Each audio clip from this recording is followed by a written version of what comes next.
নমস্কার। সমস্ত ত্রিপুরাবাসীকে আমি এই বিশেষ কার্যক্রমে স্বাগত জানাচ্ছি। প্রসেনজিৎ চক্রবর্তী স্পিক্স এই বিশেষ ধরনের কার্যক্রম আমাদের অনেক দর্শক বন্ধু যারা সোশ্যাল মিডিয়াতে ক্রিয়াশীল থাকেন তাদের দীর্ঘদিনের একটা অনুরোধ ছিল যে ত্রিপুরা রাজ্যের মাটি এবং মানুষের বিভিন্ন কথা নিয়ে এ ধরনের একটা কার্যক্রম শুরু করা দরকার। আর সেজন্যই মানুষের ইচ্ছা এবং আদেশকে মাথায় রেখে এই বিশেষ ধরনের কার্যক্রম শুরু করেছি। এই কার্যক্রমে আজকে আমি বিশেষভাবে আপনাদের সঙ্গে কিছু কথা শেয়ার করব, যে কথাগুলো আপনারা জানেন নিশ্চয়ই, তবুও বিশেষভাবে আলোচনায় উঠে আসা দরকার।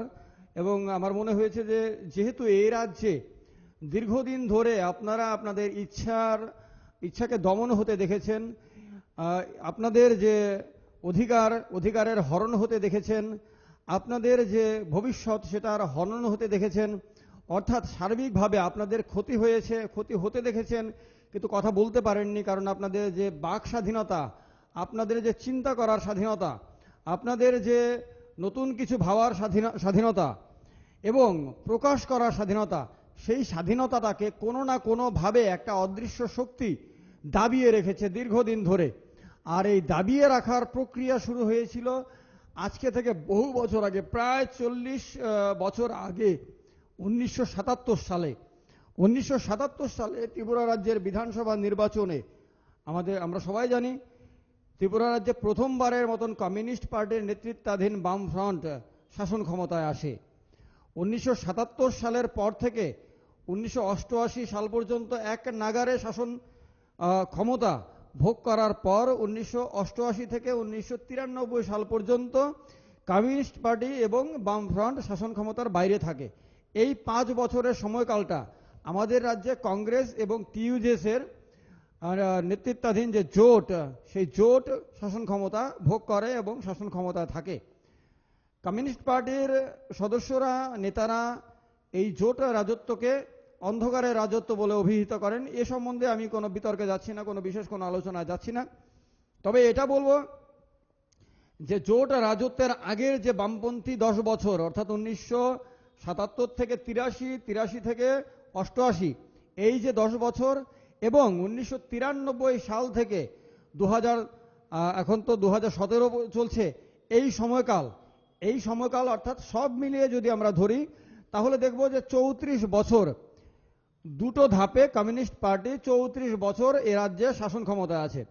আমি এটাকে শোষণ ক্ষমতা বলি, কারণ আমি এটাকে প্রমাণ করে দেখাতে পারবো আপনাদেরকে যে কমিউনিস্ট পার্টির রাজত্বকালে ত্রিপুরা রাজ্যের শাসন হয়নি, ত্রিপুরা রাজ্যের মানুষের প্রগতি হয়নি, এ রাজ্যের মানুষের অধোগতি হয়েছে, এ রাজ্যের মানুষের জীবনে অভিশাপ নেমে এসেছে, এ রাজ্যের মানুষের ক্ষতি হয়েছে, এ রাজ্যের মানুষের নামে যে অর্থ দিল্লি থেকে এসেছে তার শোষণ হয়েছে, এ রাজ্যের মানুষের যে অধিকার সেটা নিষ্পেষণ হয়েছে। অর্থাৎ সার্বিকভাবে এ রাজ্যের মানুষের সঙ্গে একটা জনবিরোধী প্রচেষ্টা হয়েছে এ রাজ্যের শাসকদের দ্বারা। তো এই যে সময়কালটাতে কিভাবে এ রাজ্যের মানুষের ইচ্ছাকে, স্বপ্নকে, বর্তমানকে, ভবিষ্যৎকে অবদমন করা হয়েছে তার কিছু তথ্য আপনাদের সামনে আমি তুলে ধরছি। বন্ধুরা, 1978 সালে প্রথমবার সরকার গঠিত হয়, 77 সালে বিধানসভা নির্বাচন হয়, আর 2078 সালের জানুয়ারি মাসের প্রথম সপ্তাহে কমিউনিস্ট পার্টির প্রথম সরকার এই রাজ্যে গঠিত হয়। সুতরাং 77 এবং 78 সালের মধ্যে কোনো কোনো সময় আপনাদের মধ্যে একটা কনফিউশন আসতে পারে, সেজন্য আমি বলে নেই ইলেকশন 77-এ আর সরকার গঠন 78-এ হয়েছে। 1977 সাল থেকে ধরে শুরু করলে এখনো পর্যন্ত যে সময়কালটা, এই সময়কালের হিসাব শুরু করতে হবে সেই প্রথম সরকারের সময়কাল দিয়ে। প্রথমবার যখন তারা শাসন ক্ষমতায় আসে তখন এ রাজ্যে দারিদ্র্য সীমার নিচে বসবাসকারী মানুষের সংখ্যা কিন্তু 56% মতন ছিল, 56%, 56%-এর আশেপাশে ছিল। আর 2017 সালে, অর্থাৎ এখন যদি তাদের যে দাবি যদি সত্য হয়, তাহলে আমাদের ধরে নিতে হয় যে এখন এ রাজ্যে বিপিএল পরিবারের সংখ্যা 67%, 67%। তাহলে 56%, অর্থাৎ 57% আমি যদি ধরি, 56.88%, অর্থাৎ 57% ধরলাম, 57 থেকে এখন 67%।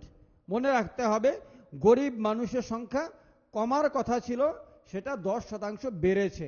যদি তাদের কথা সত্য বলে ধরে নেওয়া হয়, তাহলে গরিব মানুষের সংখ্যা বেড়েছে। গরিব মানুষের সংখ্যা বাড়া মানে কি উন্নতি? গরিব মানুষের সংখ্যা বাড়া মানে কি প্রগতি? এটা একটা প্রশ্ন আপনারা চিন্তা করবেন। বন্ধুরা, 1978 সালে প্রথম সরকার যখন ওরা গঠন করে, তখন এ রাজ্যে 68,000-এর মতন বেকার অর্থাৎ কর্মহীন যুবক যুবতী ছিল। আমি বেকার শব্দটা বলতে খুব একটা খুশি না, কারণ বেকার শব্দটা নেগেটিভ অর্থে। আমি কর্মহীন যুবক যুবতী বলছি। কর্মহীন যুবক যুবতীর সংখ্যা 78,000-এর মতন ছিল। এখন কত আপনারা সবাই জানেন, 7 লাখের আশেপাশে। অর্থাৎ কর্মহীন যুবক যুবতীর সংখ্যা প্রায় 10 গুণ বেড়েছে। আপনারা বলেন আমাকে, কর্মহীন যুবক যুবতীর সংখ্যা এমন অস্বাভাবিক ভাবে বেড়ে গেলে সেটাকে কি প্রগতি বলা হয়? এটার মানে কি সরকার তাদের জন্য কাজ করেছে বোঝায়? বন্ধুরা, আজকে ত্রিপুরা রাজ্যে 38 লক্ষের আশেপাশে, আজকের দিন যদি আমরা ধরি তাহলে 38 লক্ষের আশেপাশে মোট জনসংখ্যা। এই মোট জনসংখ্যার 25 লক্ষ মানুষ, একবার কল্পনা করে দেখবেন, 37-38 লক্ষ মানুষের মধ্যে 25 লক্ষ মানুষ অর্থাৎ প্রায় 2/3 মানুষ সরকারের 2 টাকা প্রতি কিলো চালের ওপর নির্ভরশীল। এটা কার দেয়া তথ্য? এটা বাজেট ভাষণে এই রাজ্যের অর্থমন্ত্রী নিজে দাবি করেছেন। তার দেয়া তথ্য অনুসারে 25 লক্ষ মানুষকে খাদ্য নিরাপত্তা আইনের আওতায় এনে সরকার, প্রায় দয়া করে আমি বলবো, এটা তো নিশ্চয়ই সুখের কথা না। এটা ভাবলে শুনলে এটা আপনাদের নিশ্চয়ই গর্ব অনুভব হয় না, নিশ্চয়ই আপনারা আনন্দিত হন না, এটা লজ্জার হয়। এই অবস্থায় 25 লক্ষ মানুষকে তারা 2 টাকা কেজি দরে চাল দিয়ে কোনোভাবে ভাত খাইয়ে জীবিত রেখেছেন। এটা তাদের কথা থেকে আমরা বুঝতে পারি। বন্ধুরা বলেন, 37-38 লক্ষ মানুষের মধ্যে যদি 25 লক্ষ মানুষকে কেন্দ্র সরকারের খাদ্য নিরাপত্তা আইনের ওপর নির্ভরশীল হতে হয়, তার মানে কি প্রগতি হয়েছে? বন্ধুরা, 67% মানুষ যদি বিপিএল হয়, তাহলে মাত্র 33% মানুষ থাকলো। তাহলে এত বছর ধরে এ রাজ্যের মানুষের উন্নয়নের জন্য দিল্লি থেকে যে কয়েকশো কোটি টাকা আনা হয়েছে, কয়েক হাজার কোটি টাকা আনা হয়েছে, লক্ষাধিক কোটি টাকা আনা হয়েছে, তাহলে সেই টাকা কাদের জন্য খরচ করা হয়েছে?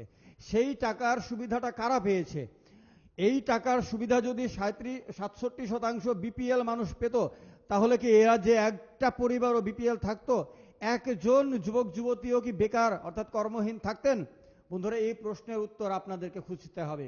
আমি কিন্তু বলবো যে এই প্রশ্নের উত্তরে বলতে পারি যে এটা উন্নতির সোপান নয়, এটা উন্নতির প্রমাণ নয়, পরিচয় নয়, এটা বরং বরবাদি, এটা বরং বিনাশের প্রমাণ হিসেবে আমরা নিতে পারি।